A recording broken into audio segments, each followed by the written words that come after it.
Thank you, councilors. I appreciate this opportunity to address you.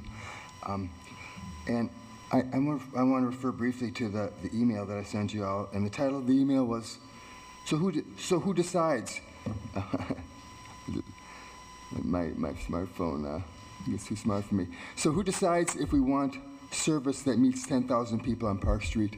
And that was a quote from Tanya Grom, who was a counselor at that time. So who decides? Who decides what is a gap in service and how do we meet that? And that decision is based on a definition of personal wireless service. You have to start with definitions of what is a personal wireless service, and that is a definition that's missing from the ordinance that's in front of you right now. And when you look at what the definition of personal wireless service is, you have to go to the Telecommunications Act and look at the language of that act.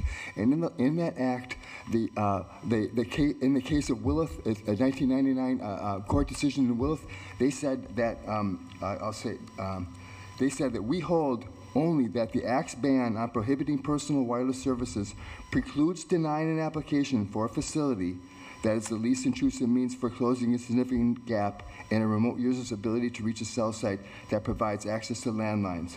So they said, if you're saying that you won't let that telecom provider meet a gap of letting someone make a phone call to a landline, and with the least intrusive method, that is a prohibition. But if they can make a phone call to a landline with that's sufficient. That's not a significant gap. If they can make a call from a landline, that's not a significant gap. And in the 2022 case of the XNet SIS versus the Village of Flower Hill, decided in the Eastern District of New York, they said, improved capacity and speed are desirable and no doubt profitable goals in the age of smartphones, but they are not protected by the Act. And in that court case, they cited the 1999 Willith case, which I just quoted from, saying that essentially the Telecommunications Act supports a user's ability to make a phone call from their cell phone to a landline.